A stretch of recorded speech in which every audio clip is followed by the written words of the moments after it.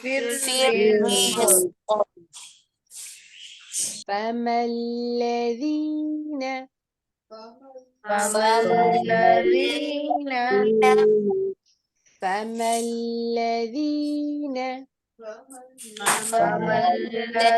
الذين فضلوا فضلوا براد براد براد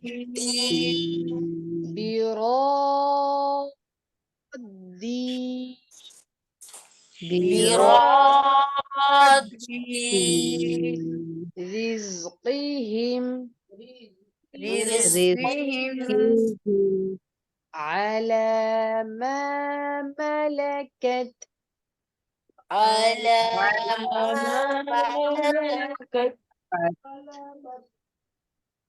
ملكت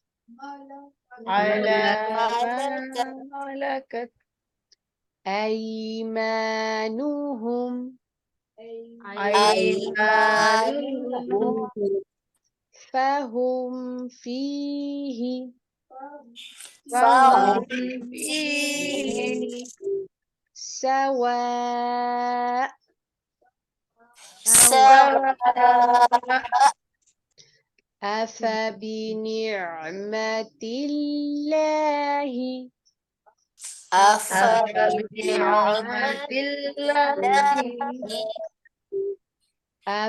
أفبنعمة الله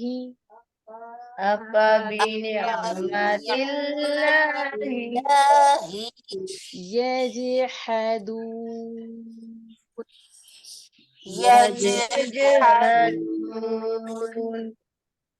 والله فضل بعضكم على بعض في الرزق والله فضل بعضكم على بعض في الرزق والله فضل بعضكم على بعض في الرزق والله فضل بعضكم على بعض في الرزق فما الذين فضلوا رزقهم على ما ملكت أيمانهم فهم فيه سواء. فما الذين الذين فضلوا فضلوا براد برزقهم رزقهم على على ما ما ملكت ملكت أيمانهم أيمانهم فهم فهم فيه فيه سواء. سواء. فما الذين فضلوا براد رزقهم على ما ملكت أيمانهم فهم فيه سواء. فما فما الذين الذين فضلوا فضلوا براد برزقهم رزقهم على على ما ملكت ملكت أيمانهم أيمانهم وهم فهم فيه فيه سواء. سواء. أفبنعمة الله يجحدون. أفبنعمة الله يجحدون. حمزہ کو اپنی کھڑی زبر کے ساتھ نہیں پڑھنا. آفا از رانگ. أفبنعمة الله يجحدون. أفبنعمة الله يجحدون. سبحانك اللهم وبحمدك نشهد أن لا إله إلا أنت نستغفرك ونتوب إليك.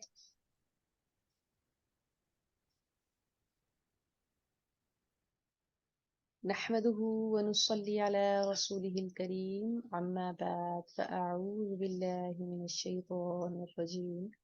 بسم الله الرحمن الرحیم. واللہ اور اللہ ہی کے لیے ہے اور اللہ ہی نے خلق پیدا کیا کم تمہیں ثم پھر یتوفاکم یتوفا وہ فوت کرے گا کم تمہیں یا وہ موت دیتا ہے کم تمہیں. واللہ اور اللہ تعالیٰ ہی نے خلقکم تمہیں پیدا کیا ثم پھر یتوفاکم وہی موت دیتا ہے تمہیں. ہم پیچھے مسلسل اللہ تعالیٰ کی کائنات میں بکھری ہوئی چیزوں کو دیکھ رہے ہیں، ان کی آیات کو اور ان کی مثالوں کو پڑھ رہے ہیں، اور اللہ تعالیٰ ون آفٹر ون مختلف اپنی نعمتوں کا اور اپنی مخلوقات کا ذکر فرماتے ہیں تاکہ ہم ان کے اوپر غور و فکر کریں، تدبر کریں، تفکر کریں، اور اس کے بعد ہم اللہ تعالیٰ کے شکر گزار بندے بن جائیں اور اللہ تعالیٰ کی فرما برداری اختیار کریں اور اللہ تعالیٰ کو واحد و لا شریک مانیں، کیونکہ یہ آیات اللہ تعالیٰ کی توحید اور شرک کی تردید میں بیان کی جا رہی ہیں. انہی آیات کو سمجھنے کے بعد ہی ایک انسان اس نتیجے پر پہنچتا ہے کہ اللہ تعالیٰ واحد لا شریک ہے. توحید کے تمام کانسیپٹس کو وہ سمجھتا ہے اور شرک کی تردید وہ اسی صورت میں کر سکتا ہے جب کہ وہ اللہ تعالیٰ کی معرفت کو حاصل کر لے. باقی نعمتوں کا ذکر کرنے کے بعد آج اللہ تعالیٰ ان آیات کے اندر آج جو ہم ٹاپک پڑھ رہے ہیں اس میں اللہ تعالیٰ جو آیات بیان فرما رہے ہیں ہماری اپنی ذات کے اوپر اللہ تعالیٰ کہہ رہے ہیں کہ آپ فوکس کریں، اپنی ذات کو دیکھیں، انسان اپنی تخلیق کو دیکھے کہ اس کو اللہ تعالیٰ نے کیسے پیدا کیا. ہماری اپنی ذات کے اندر اللہ تعالیٰ نے بے شمار نشانیاں رکھی ہوئی ہیں. ہماری اپنی تخلیق ہی یہ اس بات کی گواہی دینے کے لیے کافی ہے کہ وہ واحد اور لا شریک ہے. تو اللہ تعالیٰ فرماتے ہیں واللہ اور اللہ تعالیٰ ہی نے خلقکم تمہیں پیدا کیا، یعنی کہ انسان کی تخلیق اللہ کے سوا کسی دوسرے انسان کے بس میں نہیں تھی. یہ اللہ ہی واحد لا شریک وہ ہستی ہے کہ جو انسان کو پیدا کر سکتا ہے اور اس کا ڈے ون سے پروسیس انسان کے بننے کا اس سے لے کر جب وہ اس دنیا میں آ جاتا ہے، اور پھر ثم یتوفاکم، جب موت تک کا جو اس کا پروسیس ہے، اس سب میں اللہ تعالیٰ کی کمال حکمت اور قدرت کا عمل دخل ہے.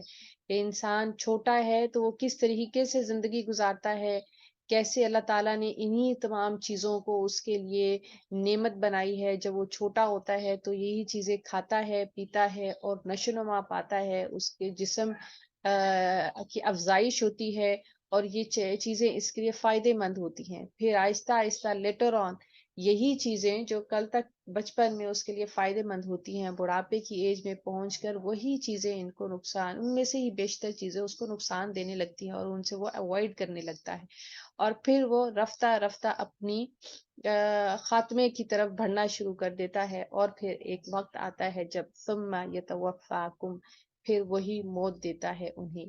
اور یہ اس کے اندر کمال اللہ تعالیٰ کی ایک قدرت کی نشانی ہے کہ ایک ہی خوراک ہے جو انسان بچپن میں کھاتا ہے، جوانی میں کھاتا ہے، بڑھاپے میں کھاتا ہے، لیکن ان کا رد عمل خوراک کا ڈفرینٹ ہوتا ہے ہر عمر کے لحاظ سے.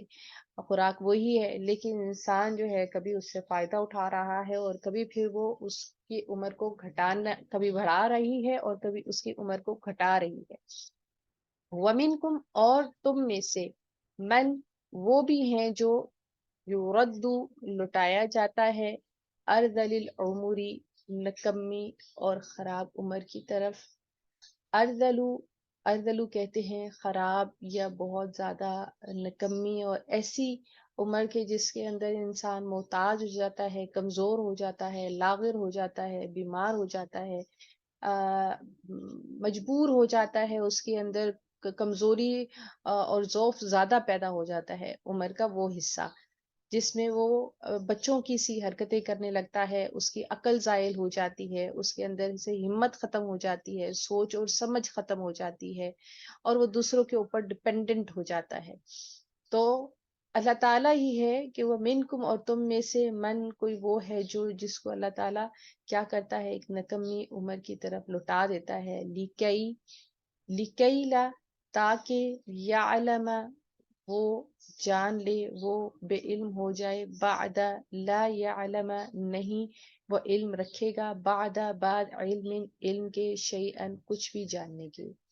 یعنی کہ یہ وہی شخص تھا جو کہ انٹلیکچوئل تھا، بہت زیادہ ذہین اور فطین تھا، بہت زیادہ سوچ اور سمجھ رکھنے والا، قوت ارادہ اور قوت فیصلہ رکھنے والا، حکمت رکھنے والا، لیکن عمر کے ڈھلنے کے ساتھ ساتھ لا یعلم بعد علم شیئا، عمر کے اس حصے میں پہنچ گیا کہ جس میں وہ ساری سمجھ بوجھ اس کی لیٹر آن ختم ہو جاتی ہے، اور وہ جو علم ہوتا ہے وہ سب بھول جاتا ہے، اس کی یادداشت کمزور ہو جاتی ہے، اس کو اپنی یادداشت کے اوپر کنٹرول نہیں رہتا ہے، اور جو علم اس نے حاصل کیا ہوتا ہے وہ لیٹر آن بالآخر ختم ہو جاتا ہے. ان، بے شک، اللہ تعالی، علیم، جاننے والا ہے، قدیر، بہت قدرت والا ہے. تو یہ وہ جو آیات کے اندر اللہ تعالیٰ نے ایک انسان کی زندگی کا پروسیس بتایا ہے، اس کی پیدائش سے لے کر اس کی موت تک کا سفر، اور پھر جو عمر کا وہ حصہ بتایا ہے جس میں انسان بہت زیادہ لاغر اور کمزور ہو جاتا ہے ساری نعمتیں حاصل کرنے کے بعد، بالآخر وہ دوبارہ اسی پوائنٹ پر کھڑا ہو جاتا ہے جو اس کا بچپن ہوتا ہے، جس میں اس کے پاس کچھ بھی نہیں تھا، نہ تو قوت تھی، نہ تو اس کے پاس طاقت تھی، نہ اس کے پاس عقل اور شعور کی وہ پختگی تھی، نہ ہی علم کی وہ وسعت تھی اس کے پاس. لیکن پھر آہستہ آہستہ اس کو اللہ تعالیٰ نے سب کچھ عطا کیا، اور آہستہ آہستہ وہ سب کچھ پھر ختم بھی ہو گیا. تو یہ ساری چیزیں اس چیز کی طرف اشارہ کرتی ہیں کہ وہی ہے جو ہمیشہ سے ہے اور ہمیشہ رہے گا. اللہ تعالیٰ کی قوت اور طاقت اور غلبے اور اقتدار کے اندر کبھی کمی واقع نہیں ہوتی ہے. وہ روز اول سے لے کر اول تا انتہا ہمیشہ ایک ہی ہے اور ہمیشہ ایک ہی رہے گی. اس کی علم کی وسعت لامحدود ہے، اور وہ کبھی بھی ختم نہیں ہوتی ہے. وہ لامتناہی ہے، ہمیشہ سے ہے اور ہمیشہ رہے گی. اس کی طاقت ہمیشہ سے ہے اور ہمیشہ رہے گی. اور اللہ تعالیٰ ہی خوب جاننے والا اور قدرت رکھنے والا ہے. یہاں پر اللہ تعالیٰ نے آخر میں ان اللہ علیم قدیر اپنی قدرت اور علم کا تذکرہ فرمایا ہے کہ اللہ تعالیٰ کو دیکھو تو صحیح کہ اللہ تعالیٰ کتنی علم والا، کتنا جاننے والا اور قدرت والا ہے، اور اس کے علم میں نہ تو کمی واقع ہوتی ہے اور نہ ہی اس کی قدرت میں کوئی کمی یا کمزوری یا ضعف واقع ہوتا ہے۔ تو یہ نشانیاں ہیں اللہ تعالیٰ کی جو یہ بتاتی ہیں کہ اللہ تعالیٰ ہر شے پہ قادر ہے، اور انسان جو غرور اور تکبر میں آ کر اللہ تعالیٰ کی نافرمانی کرتا ہے، اللہ تعالیٰ سے سرکشی کرتا ہے، اللہ کی حکم عدولی کرتا ہے، تو وہ کچھ بھی نہیں ہے۔ وہ اپنی پیدائش کے اوپر ہی غور کر لے تو وہ یہ جان جائے گا کہ اللہ تعالیٰ غفور الرحیم ہے، وہ بہت قدرت اور طاقت والا ہے، اور وہ اس بات کا حق رکھتا ہے کہ اس کی عبادت کی جائے۔ واللہ، اور اللہ تعالیٰ نے فضل فضیلت دی، بعضکم تمہارے بعض کو، علی اوپر، بعدن بعض کے، فی رزق، رزق میں۔ اب یہ اللہ تعالیٰ نے انسانوں کو جب پیدا فرمایا تو اللہ تعالیٰ نے جو رزق تقسیم کی وہ اللہ تعالیٰ کی حکمت اور مشیت کے مطابق ہے۔ رزق کی یہ تقسیم اللہ تعالیٰ نے اپنے فضل سے جس کو چاہتا ہے وہ زیادہ دیتا ہے، اور جس کو چاہتا ہے وہ ایک اندازے کے مطابق عطا فرماتا ہے۔ یہ اللہ تعالیٰ کی حکمت اور مشیت ہے، اس میں انسان کے اچھا ہونے یا برا ہونے کا کوئی عمل دخل نہیں ہے، کیونکہ آپ یہاں پر دیکھ سکتے ہیں کہ اس دنیا کے اندر بہت سارے مشرکین بھی ہیں، کافر بھی ہیں، اللہ تعالیٰ کو نہ ماننے والے، اللہ تعالیٰ کی نہ ماننے والے، لیکن اللہ تعالیٰ نے ان کو بھی بے تحاشا رزق عطا کیا ہوا ہے، اور وہ بہت عیش و عشرت کی زندگی گزار رہے ہیں۔ اسی طرح دوسری طرف وہ مومنین، سچے مومنین اور اللہ تعالیٰ سے ڈر کر رہنے والے اور اللہ تعالیٰ کی فرما برداری کرنے والے، وہ بھی ایسی حالات میں ہیں کہ ہو سکتا ہے کہ ان کے اوپر اللہ تعالیٰ نے ایک آزمائش رکھی ہو، تاکہ اللہ تعالیٰ ان کو چیک کرے کہ کیا وہ اللہ تعالیٰ کے فیصلوں کے اوپر راضی ہوتے ہیں، کیا وہ اللہ تعالیٰ کو اپنا رازق مانتے ہیں۔ تو یہ رزق کی تقسیم بہرحال اس میں انسان کے گنہگار اور نیک ہونے کا کوئی عمل دخل نہیں ہے، نہ ہی انسان کی اپنی ہمت، طاقت اور محنت کا اس میں دخل ہوتا ہے۔ حالانکہ اللہ تعالیٰ نے اس چیز کو موٹیویٹ کیا ہے کہ ہر انسان کو کوشش اور طاقت کرنی چاہیے، لیکن رزق کی تقسیم کے بارے میں اللہ تعالیٰ کا قانون اور قاعدہ کیا ہے؟ واللہ، اور اللہ تعالیٰ نے فضل فضیلت دی، بعضکم تمہارے بعض کو، علی بعض اوپر بعض کے، پھر رزق کے اندر۔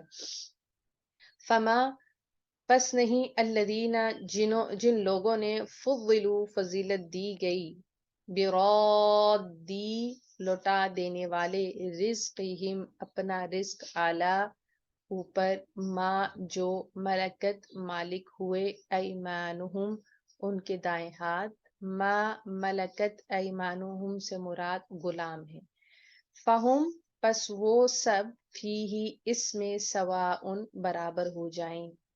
یہاں پر اللہ تعالیٰ نے ایک اصول اور ایک قاعدہ بیان فرمایا ہے۔ اللہ تعالیٰ فرماتے ہیں کہ اللہ تعالیٰ کے پاس رزق کی تمام کنجیاں ہیں، اور اللہ تعالیٰ ہی تمام مخلوقات کو رزق پہنچانے والا ہے، رزق کے تمام اختیارات اللہ تعالیٰ کے ہاتھ میں ہے، اللہ تعالیٰ کی دست قدرت میں ہے۔ پھر اللہ تعالیٰ نے وہ رزق اپنی مخلوقات کے اندر تقسیم فرمایا، فَمَا الَّذِينَ فُضِّلُوا، اور جن لوگوں کو اللہ تعالیٰ نے رزق کے اندر فضیلت عطا فرمائی، تو اللہ تعالیٰ پوچھ رہے ہیں ان سے کہ پھر وہ لوگ اپنا رزق جو اللہ تعالیٰ نے ان کو رزق دیا، کیا وہ اپنے غلاموں کے اندر برابر اسی طریقے سے تقسیم کر دیتے ہیں؟ مطلب اس کا یہ ہے کہ ایک انسان کو اللہ تعالیٰ نے مالک بنایا، اور اس کے آگے چند غلام ہیں، 3 ہیں، 4 ہیں، یا کچھ بھی ہیں، تو کیا وہ جو اس کو اللہ تعالیٰ نے اپنا رزق عطا فرمایا ہے، وہ اپنے سارے غلاموں میں برابر اس کو اتنا ہی تقسیم کر دے گا جتنا اس کے اپنے پاس ہے، کہ وہ سب کے سب آپس میں، مالک اور غلام آپس میں برابر ہو جائیں؟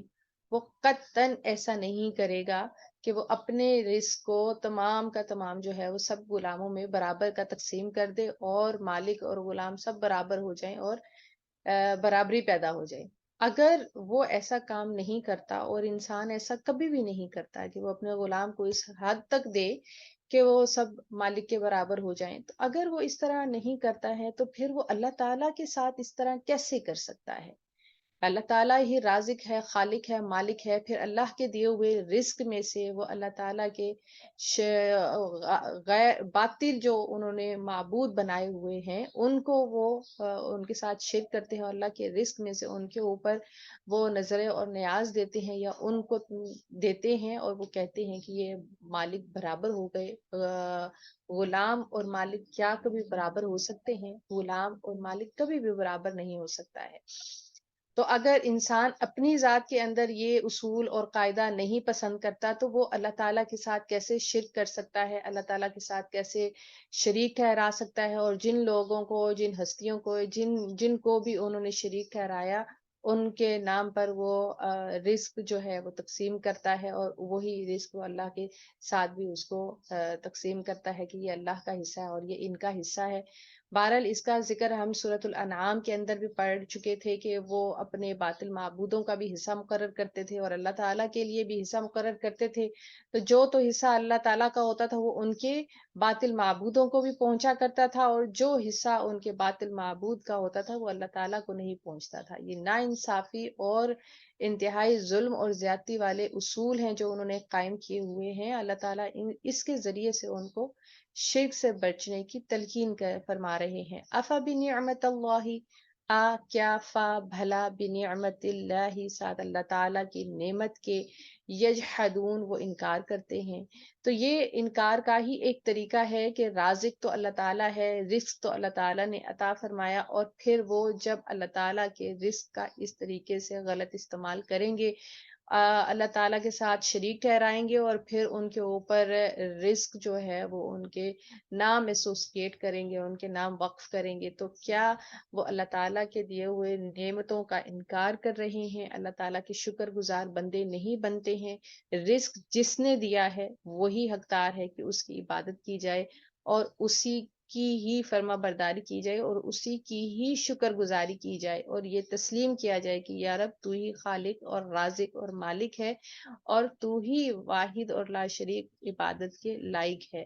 اللہ سے دعا ہے کہ اللہ تعالیٰ شرک کی تمام قسموں سے بچنے کی ہمیں توفیق اور ہمت عطا فرمائے، توحید کو سمجھنے کی اور توحید پر قائم رہنے کی ہم سب کو توفیق اور ہمت عطا فرمائے، اور قرآن پاک کو صحیح معنوں میں سمجھنے، عمل کرنے اور اس کو ہمیشہ یاد رکھنے اور دوسروں تک پہنچانے کی توفیق اور ہمت عطا فرمائے. وآخر دعوانا الحمد للہ رب العالمین. سبحانك اللهم وبحمدك نشهد أن لا إله إلا أنت نستغفرك ونتوب إليك.